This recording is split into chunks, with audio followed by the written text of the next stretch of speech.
and put it. Jesus Christ. So I started with my eyebrows done and my eyes with concealer and some setting powder. So I just wanted to talk to you guys about making sure like you keeping like mentally keeping tabs with your money, basically, because if you're not paying attention, like you can be gypped by the owners, you can be gypped by the other waitresses. Like, I'm sorry, I'm running out, so I'm trying to use every little last drop. But like, for example, like if y'all have like a register system, but all y'all waitresses use the same one, be sure to log out, because if someone else rings something up under your name, then at the end of the night, you're gonna owe that money. So say, like if someone rings up $20 worth of drinks, and basically at the end of the night, you're told like what you owe back. If you keep all of your money, then that's how it would work. But if you don't, then disregard it. But basically, like, so say she rings up her order under your name. At the end of the night, you're gonna be old. You're gonna be $20 or $10 short, because and she gets to keep it because it's not under her name. So be sure, and I'm telling you, some waitresses will do that to you.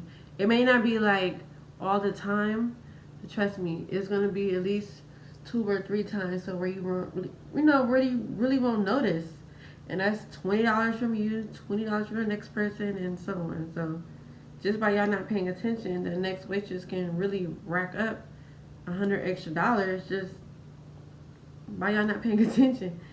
Like, for real, for real. So just make sure you like log out.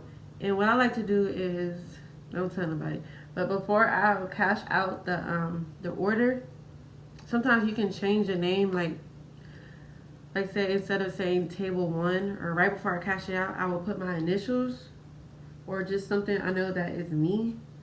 That way, if it isn't, like, if I go back and see something like, wait, that's not mine, I can see who was there last just by, looking at the computer, or asking somebody, hey, did you just ring this up? Or, something like that. Because no one's going to say nothing. Half the time, they may not pay attention, or they may be doing it on purpose. So, I mean, anything you can to get extra money. And if the owner, or how your bar manager, however you do it, if you give them all your money up front and they give you out your tips, make sure you're keeping track of how much money you're owed back. Like, how many bottles you brought out, how many, that way you're going to have a rough estimate of the tips you're owed back. Because it was one time where I made, like I was writing down everything I did, so I estimated like a good 260 or something. But then when I got my money back, I only had like 200. And if I wasn't paying attention, or if I wasn't, mentally trying to keep track of the credit card tips I was getting, or just anything like that, then I would have overlooked it. And you really can't come back the next day and say, hey, I'm missing money. So my suggestion is, make sure you pay attention that night, because it's hard to come back the next day, if something's wrong, because truthfully, they may not believe you. They may have already cleared the system, or, or what. So just keep a mental note of, your money at all times. And I'm not going to say don't trust nobody, but everyone's there for the same reason, which is money. And if they can get it a little bit easier, then 9 times out of 10, they're going to take that route. So just, be careful and make sure because that's happened to me few times a girl tried to take my tip from my credit cards. And I let her know about it, but like I said, she wouldn't have said, and it was like $50. She wouldn't have said, hey, you know, I have extra $50. Like, that's what's not going to happen. So, you know, if I hadn't said nothing, that would have been $50 out of my pocket and right into hers without her even doing, you know, lifting the finger. So that's one little tip or trick. Or, you know, you can keep all of your receipts with, like, print out an extra receipt. So that way, you know, like, how many orders you did. You can kind of keep up with it that way. That way, at the end of the night, you can match up, you know, what you had served versus what you're owed. That way, you can have proof, like, nah, I had, you know, this amount of orders or whatever. Because you just never know. The system could have went down when you did it and then not picked it up. Or anything can happen. Just always come with your receipts. Pretty much. But ooh. I hate when there's like an eyelash on your face. You can't really get it off. But,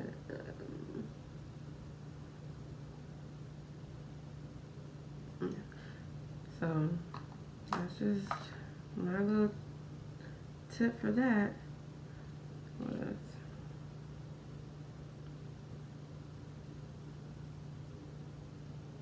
guys, my birthday's coming up.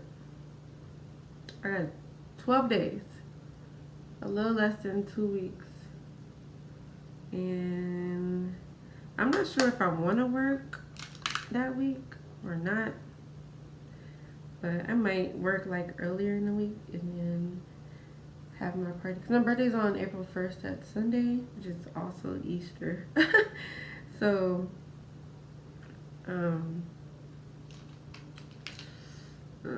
I might have my party on Saturday, but I may work Friday. You know, get some extra tips, or just make a whole weekend of my birthday. I don't know. Y'all help me. What you think I should do? Should I work Friday and then just party Saturday, or take off both days? Let me know. What would you do? If, yeah, let me know. So I'm just ready for it to warm up. It's been so cold here in Atlanta. Like, jeez, I feel like it's been cold since November, literally. It's just now starting to heat up a tad bit. But it's still like today was warmer, but it rained. So I don't feel like that counts. I'm still going to be stuck indoors anyways. You feel me?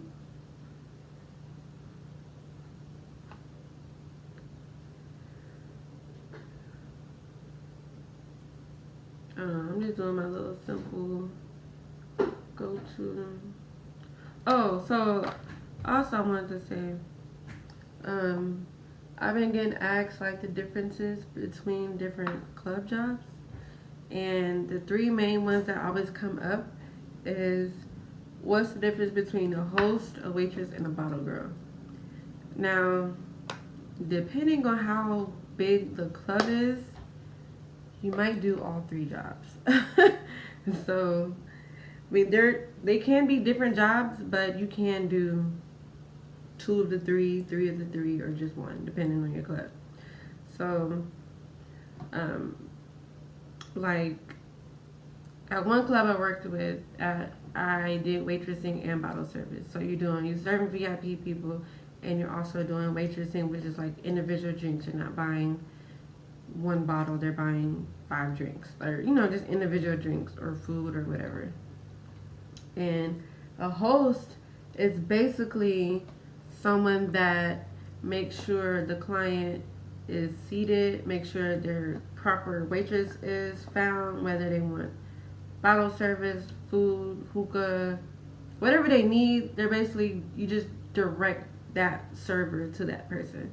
So once they're seated, they may say, hey, Can you send a hookah girl, or can you send um, the bottle girl, or whatever? They just make sure, everyone's seated, everyone's organized, and they let the waitresses know, hey, I sat someone at your table. And a bottle girl just typically, in a sense, they just only serve VIP clientele. So it's only pretty much bottle service, or larger amounts of money is being spent. So, and that could include individual drinks as well, but you're not going around to individual people. It's just at that table or at that section.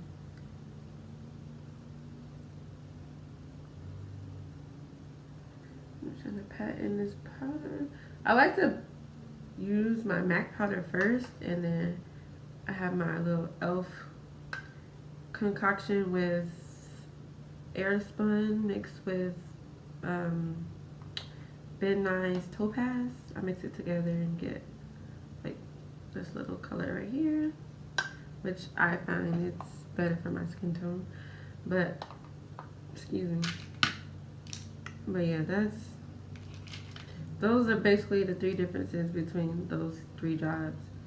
But like I said, you could be doing all three depending on your club size. But with either one, it's always good that you know a little bit of each. That way, if someone's missing, you can fill in with no hiccups. And, you know, you're comfortable, and you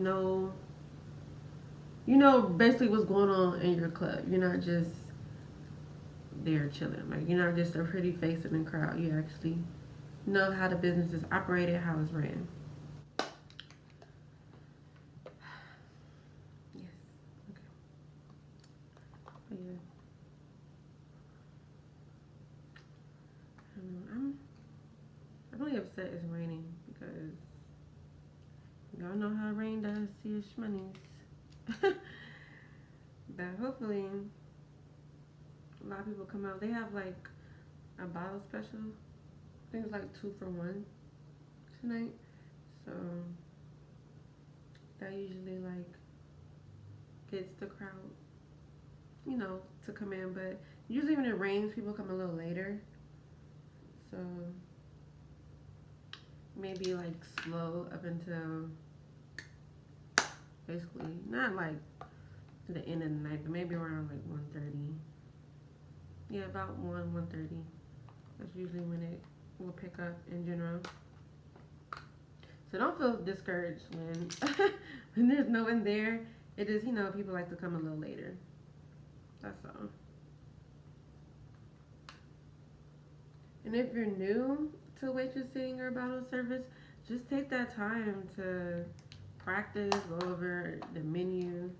That way, when you're asked questions, you can answer them like quick without having to be like, I think it's this, I think it's that, or get the chance to remember which bottles you actually have for sale, because you can have them at the bar, but it doesn't mean that bottle is for sale. But, oh, and then you can take your downtime to promote in your Snapchat. Do things like that. Hold on, I have to concentrate when I do my wing. I have hooded eyes, so it's always a challenge. So just bear with me. I just got a new one. Sorry, guys. For some reason, I went to find this at the store, or at my beauty supply store. They were sold out, so I had to order on Amazon. Thank goodness for Amazon Prime. That free 2-day shipping ain't no joke.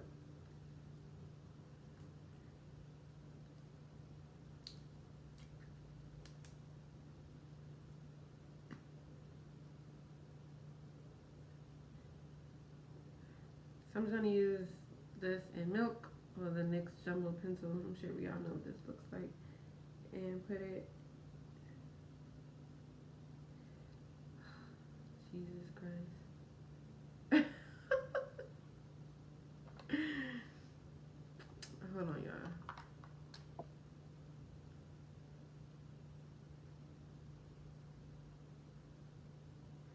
Okay. I'm so used to using like the skinny ones. This one is a lot bigger and it kind of got everywhere, but don't worry, I'll fix it.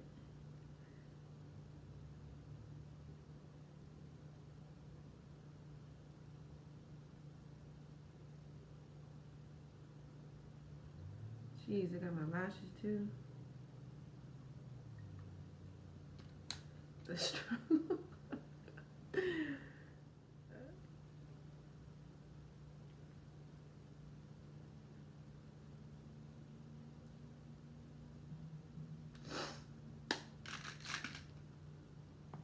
And I do my mascara after I spray because my lashes are so long. You know, it gets on. They get everywhere.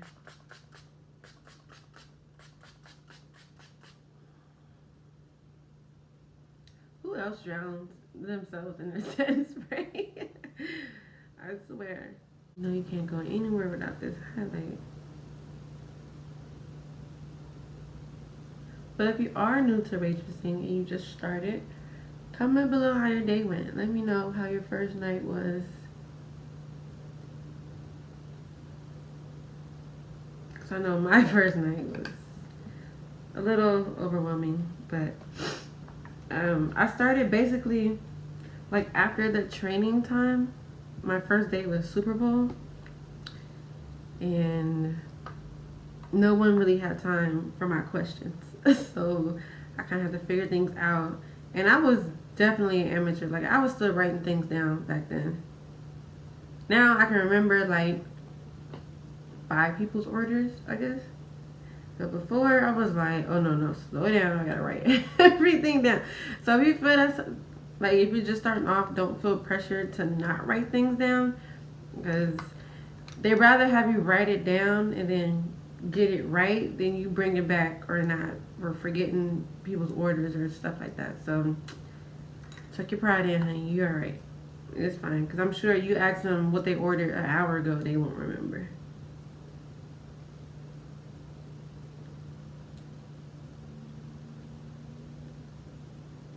So I'm just doing a nude lip today with some gloss on top. I'm like all over the place. Okay. This is from Glam Glow. Sorry, guys. Ooh, and it's like a lip plumping lip gloss. You know I got small lips. There you go. Oh, mascara. I always forget it. And I'm not putting lashes on because you already know me and lashes don't mix. So, this mascara. I'm using the Clinique High Impact Mascara. It's a little travel size. I was trying to find a good mascara when I was at Macy's. Okay guys, this is my simple, everyday go-to bottle girl look. This is what I do when I'm just in a hurry, or kind of like my signature look. So if you like it, let me know if you tried out this look. And it goes well with like any lighting too. So where it's not like overpowering, but it makes people, look at your eyes for that good. Remember that customer eye contact I told you about? This is what this makeup is for. You look in people's soul with this eye makeup. But anyways, thank you guys for watching. I'll see you guys later in my next video. Bye.